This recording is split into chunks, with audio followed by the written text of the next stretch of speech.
झारखंड में आंदोलन कर रहे छात्रों को बड़ी कामयाबी मिली है। हेमंत सोरेन सरकार ने जेएसएससी सीजीएल 2024 परीक्षा रद्द करने के साथ ही निजी एजेंसी टीडीपीएल की ओर से 2014 से अब तक कराई गई भर्ती परीक्षाओं को भी रद्द करने का फैसला किया है। सरकार के फैसले को छात्रों की बड़ी राजनीतिक और नैतिक जीत के तौर पर देखा जा रहा है, लेकिन छात्र अब भी सीबीआई जांच की मांग पर अड़े हुए हैं।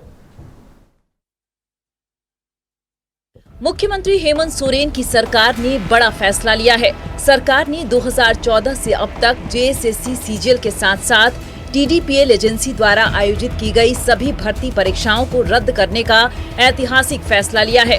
प्रोजेक्ट भवन में आयोजित बैठक के बाद मुख्यमंत्री हेमंत सोरेन ने खुद मीडिया से बातचीत करते हुए इसकी आधिकारिक घोषणा की। क्योंकि एसओपी में ही इतने कड़े प्रावधान है और इतने बेहतर तरीके से परीक्षा लेने का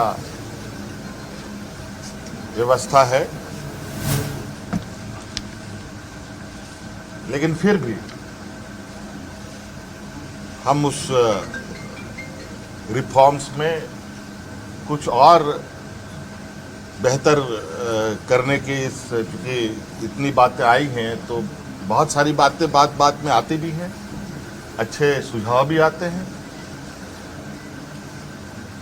तो उन रिफॉर्म्स में उस सबको भी जोड़ा जाएगा। रिफॉर्म्स के लिए हम लोगों ने हमारे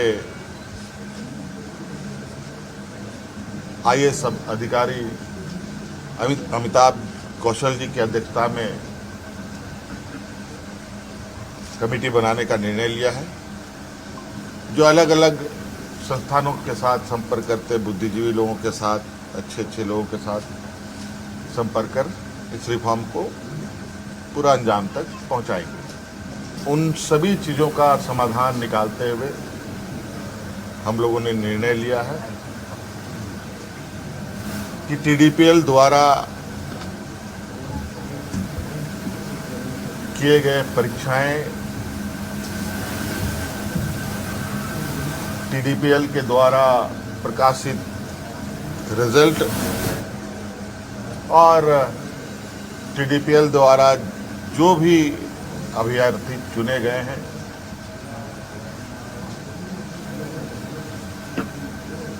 या शामिल हुए या टीडीपीएल के जितनी भी गतिविधियां यहाँ हुई हैं उन सभी को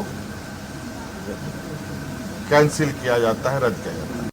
समझ बुझने के बाद आज कैबिनेट ने जेएसएससी सीजीएल को भी रद्द करने का निर्णय लिया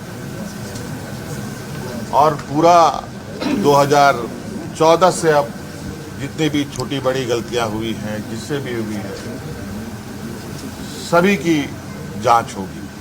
परीक्षा रद्द करने का ऐलान होते ही रांची के जयपाल सिंह मुंडा स्टेडियम में अनिश्चितकालीन आंदोलन कर रहे सैकड़ों छात्रों के बीच खुशी की लहर दौड़ गई। आखिरकार सरकार को झुकना पड़ा और कहीं न कहीं ये वही छात्र है जो 24 दिनों से बहुत अच्छा लग रहा है। सरकार ने संवेदनशीलता दिखाते हुए टीडीपीएल द्वारा जितना एग्जाम लिया गया था सबको रद्द किया है। ये सरकार का संवेदनशीलता दिखाता है, देर से ही सही, लेकिन सरकार का जो डिसीजन है वो छात्रों के हित में है और आज हम लोग सबके लिए बहुत खुशी का दिन है। ये छात्र एकता का जीत है। ये जो तमाम जो 25 तारीख से लेकर आज तक जो हम लोग मेहनत कर रहे थे, पूरा युवा मेहनत कर रहा था, झारखंड वासी पूरा मेहनत कर रहा था, आज उसी का ये जीत है। ये बताया कि छात्र एकता में कितनी ताकत है, आज इसी का जश्न ये है। और सरकार को संदेश है कि दोबारा अगर ऐसा कभी हुआ तो फिर दोबारा छात्र एकता इसी तरह से संगठित होकर और जरूरत पड़ने पर सरकार को भी उखाड़ सका जाएगा। कि जब से अनाउंसमेंट हुआ है तब से बारिश नहीं रुका है। भगवान भी आज खुश है कि सरकार जो डिसीजन लिया है और स्टूडेंट के हित में डिसीजन आया है, तब से बारिश रुका नहीं है। भगवान भी हम पे खुश है एकदम पूरी तरह से। ये जीत हम छात्रों के हैं, हमारा अनुशासन का है और हमारा धैर्य का है। जो धैर्य हम लोग बनाए थे, आपने सीएम साहब ने हमारा उस धैर्य का परिचय का परिणाम दिया है। हार के डर से हमने कदम रोकना नहीं। जिंदाबाद, जिंदाबाद। हम बच्चों ने इतिहास लिख दिया है, इतिहास लिख दिया हम बच्चों ने। हमारा 24 दिन का दर्द आज हम लोग का रंग लाया। 24 दिन लगातार रही, लेकिन आखिरकार सरकार को छात्रों के सामने झुकना ही पड़ा, क्योंकि जब जब छात्र बोला है तब तब राज सिंहासन डोला है। माता के, भारत माता के, भारत माता के। इस फैसले से लगता है कि हेमंत सरकार अब चलेगी नहीं, दूरदर्शी भी सरकार है। हेमंत सरकार की जय। मुख्यमंत्री का ये फैसला जहां अभ्यर्थियों के बीच खुशी की लहर लेकर आया, वहीं सीजीएल में चयनित करीब 2000 युवाओं के लिए ये फैसला किसी सदमे से कम नहीं। सीएम की ओर से सीजीएल रद्द करने की घोषणा के बाद जेएसएससी सीजीएल के चयनित अभ्यर्थी सड़क पर उतर आए और प्रोजेक्ट बिल्डिंग के बाहर मानव श्रृंखला बनाकर विरोध जताया। शूटिंग हो रहा लग रहा है, दिखाते रहो।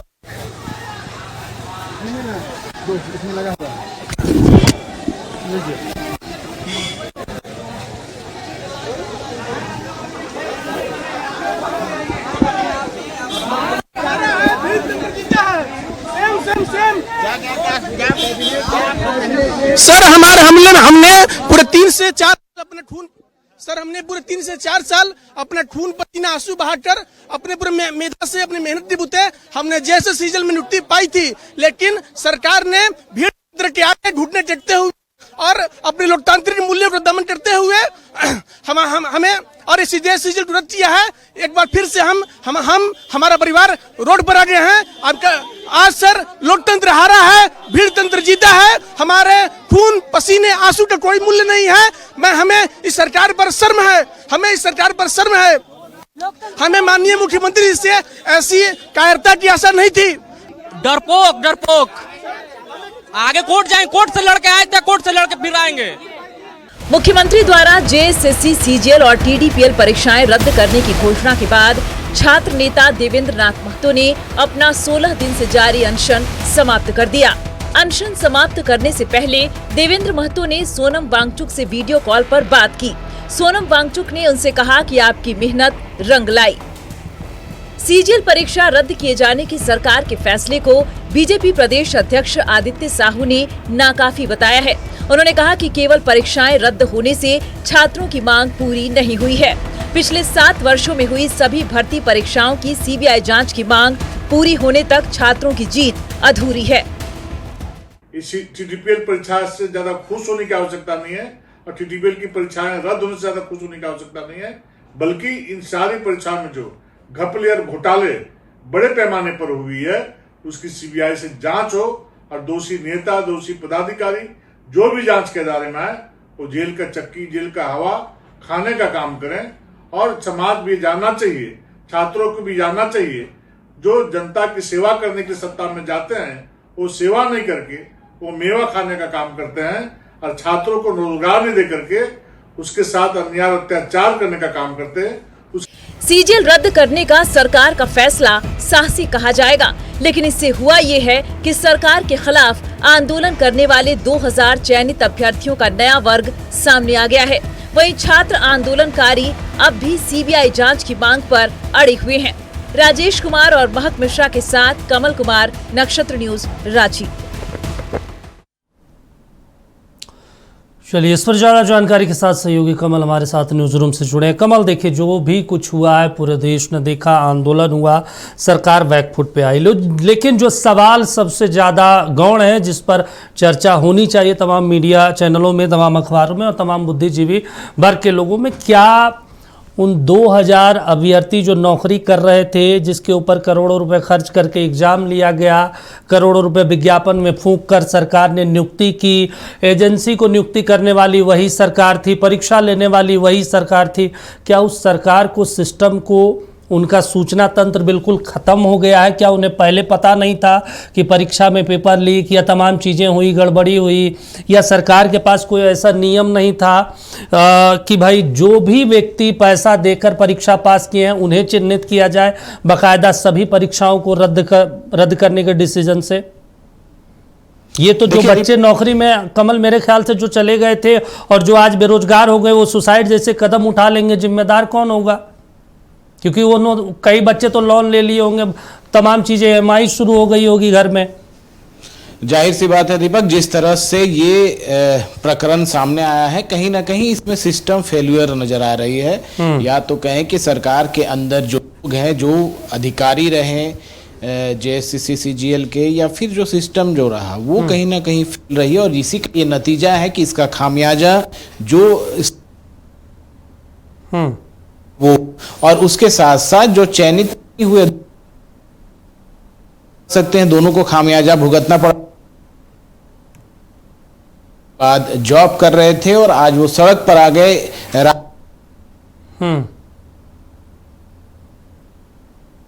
होने की। दूसरी तरफ वो छात्र जो लगातार मेहनत मशक्कत करके पढ़ाई कर रहे थे, लेकिन पर जो कह सकते हैं इसमें जो गड़बड़ियां की गई, जो जिस तरह से नौकरी बेची गई और पैसों का खेल हुआ, उससे वो छात्रों की जिंदगी बर्बाद हुई। उन्हें कई छात्र ऐसे भी होते हैं जिनकी एज लिमिट रहती है में वो उन्हें एंट्री मिलती है, वो खत्म हो गई। तो इन तमाम चीजों को लेकर के तो दो छात्रों जो चयनित हुए वो और जो चयनित नहीं हुए, दोनों छात्रों को खामियाजा भुगतना पड़ रहा है। और कहीं ना कहीं यहाँ पर जो सिस्टम काम कर रहा था सरकार का, जो परीक्षा लेने से लेकर उसके रिजल्ट निकालने तक लोग शामिल रहे, उनकी वजह से अब देखने वाली बात यह होगी कि एक तरफ जहां जश्न मना रहे हैं जो मांग कर रहे थे लगातार सीजीएल परीक्षा को रद्द करने की, वो जश्न मना रहे हैं, लेकिन दूसरी तरफ मातम है वैसे अभ्यर्थियों की जो चयनित हो चुके थे और लगभग 1 साल से उनकी जॉब चली गई। और एक घर का अगर एक व्यक्ति जो जॉब कर रहा है उसके ऊपर कई जिम्मेवारियां होती हैं, अचानक से जॉब जाने से उनके साथ समस्या अब हो गई है। देखना यह है कि आगे क्या कुछ कार्रवाई एक चीज आपसे हम और समझना चाहते हैं। ये तो तय है कि ये जो बच्चे जो बेरोजगार हो गए वो 100% कोर्ट में जाएंगे, और ये भी कंफर्म है कि कोर्ट से सरकार को झटका लगने वाला है, क्योंकि जो नियुक्ति प्रक्रिया आपके सिस्टम से होकर आया है उसी सिस्टम में बिना तर्क के, बिना कोई प्रमाण के आपने सीधे एक झटके में 200-500 लोग इकट्ठे हो गए, मांग कर रहे हैं कि रद्द कर दीजिए, आपने झुक गया और आपने रद्द कर दिया। तो प्रमाण तो उन्हें कोर्ट में दिखाना होगा कि किस आधार पर आपने किया। और ये भी सही है कि 2000 जो अभ्यर्थी नौकरी कर रहे हैं, 2000 के 2000 तो अभ्यर्थी पैसे देके तो नौकरी में आए नहीं, तो उसको डिफाइन कैसे सरकार कोर्ट में करेगी? देखिए जाहिर सी बात है, देखिए दीपक, जिस तरह से सीआईडी की टीम लगातार कार्रवाई कर रही है और एसआईटी टीम का गठन किया गया है, जिसके द्वारा लगभग 2 दर्जन लोगों को अब तक अरेस्ट किया जा चुका है। पूर्व जेपीएससी अध्यक्ष भी एल ख्यांगते भी अरेस्ट किए गए, उन्हें भी न्यायिक हिरासत में भेजा गया। तो कई सबूत मिले हैं। अभी जिस तरह से सीआईडी कार्रवाई कर रही है तो कई दस्तावेज, कई डिजिटल एविडेंस मिले हैं, जिसके आधार पर ये साबित लगभग हो गया है कि पेपर जो नौकरी के दौरान जो परीक्षा जो दिए गए उसमें पैसों का खेल हुआ, पेपर लीक हुआ, और उसके तहत ये जो अभ्यर्थी हैं, जो लोग कई दलालों के संपर्क में आए थे और उनके पैसों का भुगतान करने के बाद उन्होंने परीक्षा पास किया। तो कई एविडेंस सरकार के सीआईडी की द्वारा जो जांच की गई है वो जरूर मिले हैं, जो आने वाले समय में जब कोर्ट का रास्ता इख्तियार करेंगे, जो चयनित छात्र हैं, जाहिर सी बात है वो कोर्ट का रास्ता इख्तियार करेंगे। और इससे पहले जो सीजीएल परीक्षा हुई थी कोर्ट की निगरानी में ही हुई थी। उनके तरफ से यही वजह रही थी कि सरकार की जो कमेटी लगातार जब छात्रों से बात कर रही थी तो वो इस परीक्षा को रद्द करने से इनकार कर रहे थे, इस पर सहमति नहीं बन रही थी, क्योंकि कोर्ट की निगरानी में सारी चीजें हुई थी। कोर्ट के निर्णय के आगे सरकार अगर किसी चीज को रद्द करती है तो वो मान्य एक तरह से अगर कोर्ट देख रही तो नहीं हो सकता। तो ये तर्क दिया गया था। तो देखना ये है कि कोर्ट में जाने के बाद आगे क्या कुछ होता है। चलिए ठीक है कमल, नजर बना रखे। तमाम जानकारी देने के लिए शुक्रिया आपका। देखना होगा, सरकार इस तरह के फैसले तो ले ली है, लेकिन 2000 से ज़्यादा परिवार अब बेरोजगार हो गए हैं, सड़कों पे आ गए हैं, जो कल तक नौकरी कर रहे थे, इसी सरकारी सिस्टम का हिस्सा थे और सरकारी सिस्टम के हिस्सा बनकर ही और तमाम चीज़ों को, प्रक्रियाओं को आगे बढ़े। हो सकते हैं कुछ एक छात्र जो पैसे देकर नौकरी पाया हो, लेकिन इसका मतलब अब तमाम छात्रों को उन कुछ छात्रों की वजह से बेरोजगार कर देना ये अपने आप में मानवीय संवेदनाओं के खिलाफ भी है। और जब कोर्ट में जाएगा तो इन तमाम बिंदुओं को लेकर भी विचार विमर्श जरूर होगा।